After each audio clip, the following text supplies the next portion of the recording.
Hi, welcome to Distinti's World number 17. I'm going to show you 3 examples of human stupidity that, in my opinion, show that the human race is doomed. Okay, the 3 examples are the Raven paradox, quantum mechanics, and geometric algebra. Afterwards, I'm going to give you a synopsis of what's going on with ethereal mechanics. Okay, the Raven paradox explains a hiccup, as they call it, in the scientific method using a hypothesis that involves ravens. Okay, before we continue with the video, I'd like you to stop this video and go and watch the video that's in the link. I'll put the link in the low bar. And then I expect that, because I'm going to explain this video to you as if you have watched this video. So the Raven paradox starts off with a hypothesis, that all ravens are black. Fine, no problem. After an improper application of logic, they conclude that the observation of a white shoe does support the hypothesis that all ravens are black. And I'm going to show you that is complete gibberish. Complete and unadulterated gibberish. And this paradox dates back generations to the early parts of the 1900s. You can hear that from the video you just saw, which is totally ridiculous. Okay, the operative word here is all, because what they say is that all ravens are black. So, and what they do is they play around here. Okay, they have the word lots here. So observing lots of A, this is supposed to represent ravens, with the property B being black, supports the hypothesis that all ravens are black. I'm sorry. The only way to prove the hypothesis is that this has to be all. Observing all ravens black proves the hypothesis that all ravens are black. You can't equate lots with all. Okay? That's where the mistake is. So you have to show that all ravens are black, not some, not lots, not any, but all. This means that all ravens that have ever existed and all ravens that will ever exist need to be observed. You know, because like maybe sometime in the future, a raven's going to have an albino raven. That's possible. And since we do not have access to all the hypotheses, it's completely unprovable. Okay, the only way to confirm the hypothesis is with an observation of all, again, which is not possible. Therefore, any single observation or lots of observations that agree with the hypothesis can in no way support the hypothesis. So let's simplify this for a moment. Let's just assume we're going to talk about all the ravens that exist on the earth right now. Let's just limit it to that. Okay, but still, the confirmation requires all the ravens on the earth. Okay, the observation of a single black raven or even lots of black raven is not sufficient to confirm the hypothesis, only an all black observation. And the reason why that a single observation doesn't matter is because, you know, the earth could have this many ravens, or it could have this many ravens. It can have any number of ravens. And therefore, the number of ravens is irrelevant so that any quantity short of all, like lots, some, many, one, cannot support the hypothesis. And disproving the hypothesis takes a single off black raven, which is given by the blue guy over here. Because with a single off black raven, you cannot make an observation that all ravens are black. With just a single counter example. The blue is considered a counter example. We'll use that term later. Okay, and this shows that lots is not all. Okay, so in other words, if lots is not all, which they're not saying it all because they could have just used the word all, so obviously it's not all, then the following statement is false, meaning this thing here that they tried to use before. So no matter what kind of mathematical or what kind of logical substitutions they make, anything after that's irrelevant too. Okay, and again, we have shown anything short of all is irrelevant. And again, any kind of logical thing, and this is at the point where they go on and do a logical derivation to the white shoe thing. This is irrelevant. This is wrong at this point here. Therefore, anything that this is used in is also wrong. But I know how the retarded human mind works. Some dimwit out there is going to say, well, they said support, not confirm, blah, blah, blah, blah, blah. Okay, the word support implies that the number of black ravens observed can affect the outcome. But it doesn't matter. Observe as many black ravens as you want. It will not affect the outcome of just a single counterexample. So in other words, if you're going along and you're counting and you got black, black, black, black, black, black, black, black, black, black, blue, well, it really doesn't matter how many ravens that are black. You don't support. You just got one. The one counterexample in the theory is false. So it doesn't. You get no support by any number of black ravens. You can add, 7 more observations of black ravens to this outcome, and it will still not change this outcome from false to true. And because it can no number of observations of black ravens short of all, because with the blue we will never get all. So it doesn't matter how many more black ravens we observe, there's no number can support the outcome of this with just a single counterexample. Therefore, the number of observations of black ravens has no effect on the outcome unless that quantity is all.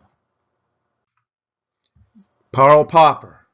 Logically, no number of positive outcomes at the level of experimental testing can confirm a scientific theory, but a single counterexample can show a theory to be false. In this case, a positive outcome is an observation of a black raven. So no number of observations of black ravens can confirm that all ravens are black, but a single counterexample. Excuse me. And I've taken just Karl Popper's, and I've codified it into the first rule of acquisition, which basically states correct answers prove nothing. And I can show that correct answers prove nothing far beyond just disproving hypothesis. The only thing you can prove with correct answers is that the theory is useful under those conditions, and that's it.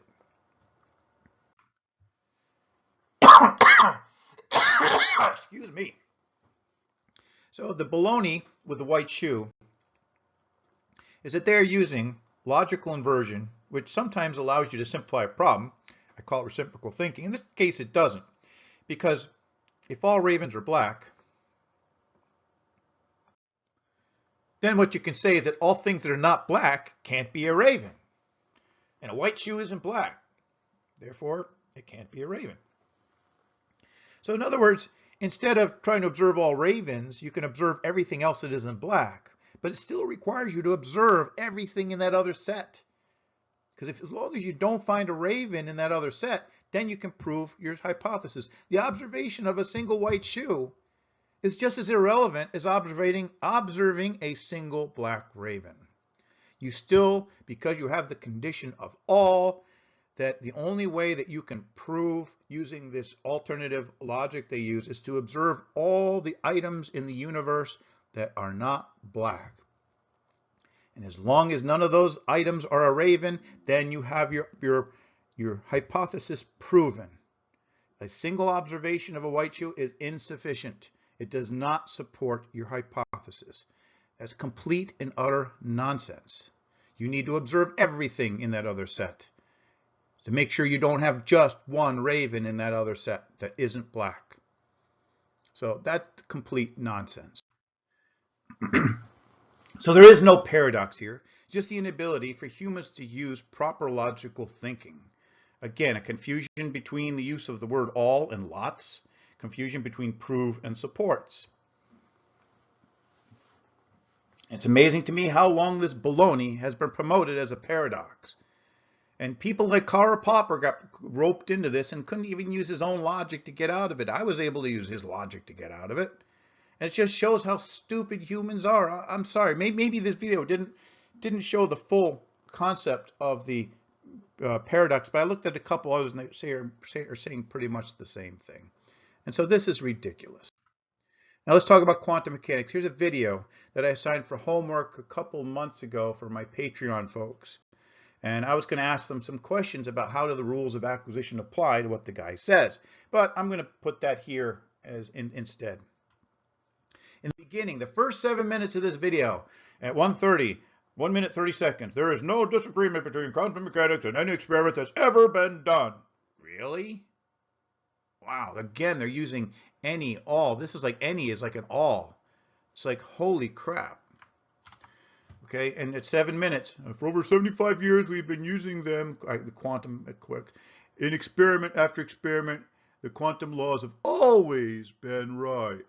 Well, sorry. 714. There are literally billions of pieces of confirming evidence for quantum mechanics. Literally billions of. It has passed so many tests of so many bizarre predictions. There is no disagreement between quantum mechanics and any experiment that has ever been done. Any experiment. We're talking in terms of all again here, folks. Okay, this is like an all. Okay, so really, first of all, what we learned in the first part of this video is that the number of experiments that agree with your theory is irrelevant. Okay. You have to have all experiments. If you have a theory of everything, it's got to explain everything. Not billions, not many. It's got to do everything. Let's look more at the video. At 49 minutes and 50 seconds in, they say, they can't explain why quantum fuzziness disappears at large scales. So this is an indicator that they don't have all the answers. Boom. And they do more backpedaling at 8 seconds later. Well, we don't really know how to reconcile this. And that boils down to the fact that quantum mechanics and relativity do not reconcile. Each can explain things that the other can't, and essentially the inability to obtain a correct answer that agrees with everything. Okay, if you're trying to have a theory of everything, it's got to explain everything. If it has things it can't explain, it's not a theory of everything, and therefore it is wrong. Bottom line, both are disproven, but that doesn't mean they won't still be useful. So, yeah, they don't agree with everything. That is a complete lie. Now, in geometric algebra, I'm still getting all kinds of retorts to my video by people that claim to, and this guy here actually has videos on geometric algebra. And the part that he's complaining about is where I show that the geometric algebra derivation of the pseudoscalar is complete bullshit. It's complete nonsense. Okay, and here this guy, Nick Okamoto, commented, wow, this guy tries and fails to learn a subject, then arrogantly concludes it must be everyone else who is wrong. Instead of disproving geometric algebra, all this video demonstrates is his, I don't know the rest of the video because it was deleted before I got the whole thing, so this is all I got from the comment. Okay. So again, we're going to do this again, but we're going to do it differently. There's a much simpler way to prove that the geometric algebra derivation of the pseudoscalar is complete nonsense. Okay, this is the hypothesis that they use, that the square of the geometric multiplication of x and y are orthogonal unit vectors results in -1. Therefore, what they're claiming is that this product here is basically the complex operator all by itself, and by squaring it you get back to -1. Therefore this must be like what we call the j, the imaginary value, the square root of -1. That would be the equivalent of it. Okay, but what they do in the derivation just blows my mind, because in the paper I show what the first thing they do is replace the square with xy times xy, which is fine. I've got no problem with that. I still don't think it's equal to -1, and I'm going to show that this is false. Okay, then what they do is they drop the parentheses for some strange reason. Okay, they're using rules of arithmetic that you can't use for dimensional math. But again, that's in the paper, and that's not what we're going to talk about. So what then they do then is they swap the two guys in the middle here, which they say gives them a -1 out here. And then if we put the parentheses back, this is what they end up with. Okay, and you look at this now. Anybody who knows anything about vector math, the multiplication of two like vectors is always ever going to be a positive number, and the multiplication of two like numbers of vectors is always ever going to be a positive number. And because these are unit vectors, this product here can only ever be a +1, by -1 will always be a -1. But here's the disconnect, because it doesn't matter what value you put for x and what value you put for y, this equation will always hold true. But that is part of the problem, because they said that this will only hold true if x and y are orthogonal unit vectors. So now we have a condition. This derivation gave us all vectors will work, unit vectors. And this one up here says it's only when they're orthogonal. So somewhere we lost something or gained something. These things are not equal anymore. But let's just Put that aside. That's a new thing I just figured out as the retort to their baloney on this. But let's continue, because if these truly are good derivations, then I should be able to set this equal to this, and the equation, the equality should be whole, and that's what I'm showing down here. Okay, let's copy this onto the next page. Here's the copy of it. Now, because I showed that this part on the right is true for all values of x and y, which it is, then this must be true for all values of x and y, because they're equal. Okay, so what I'm going to do is substitute y with x.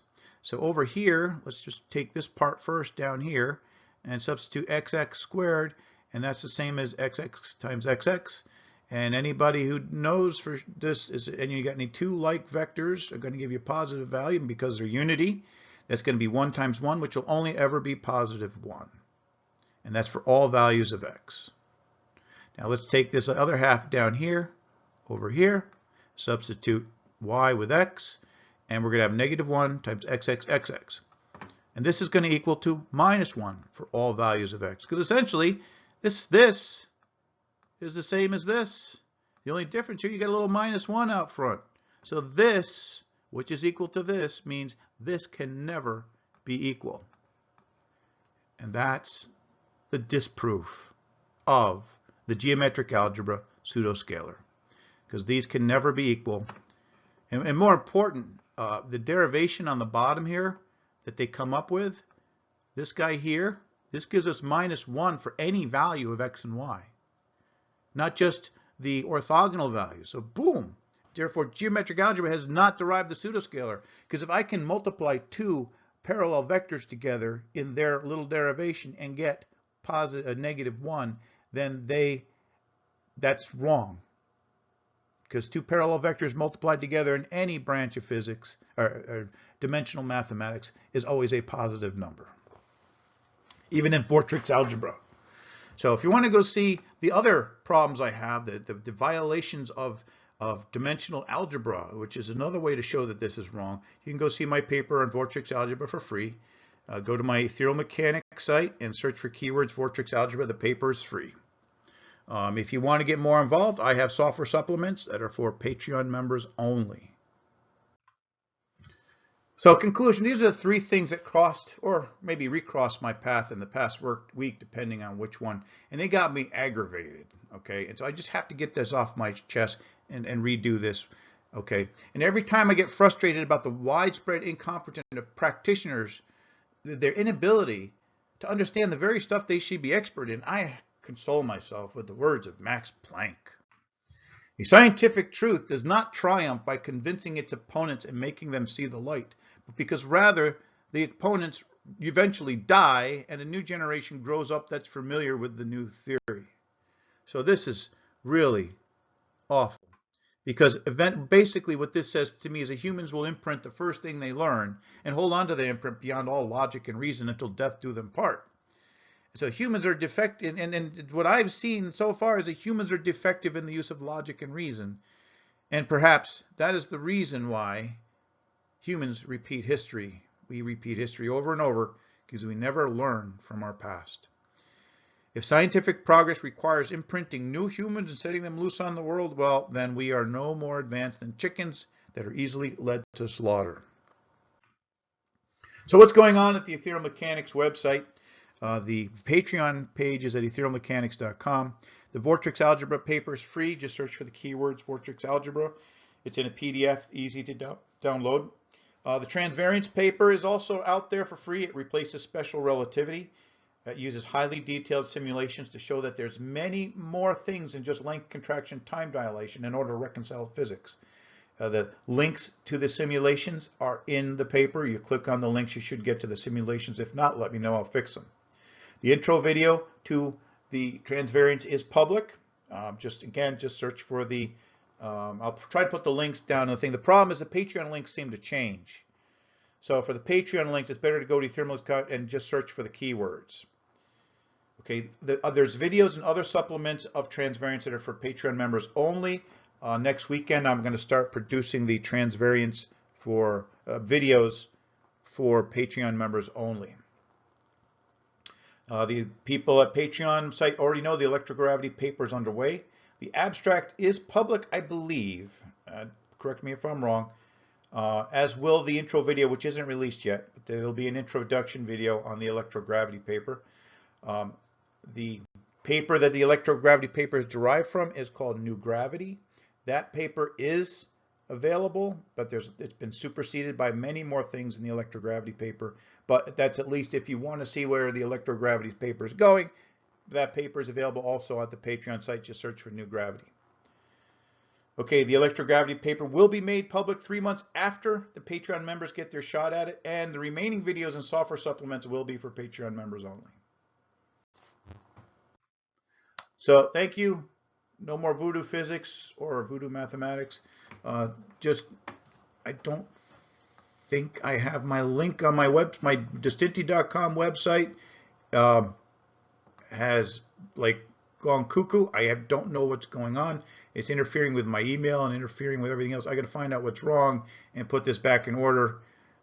It was never kept up well anyway. I've been using the Patreon and the YouTube because it's easier for me to do that than right now maintain. But I got to replace the Distinti.com site with all the new stuff. Anyway, thank you very much.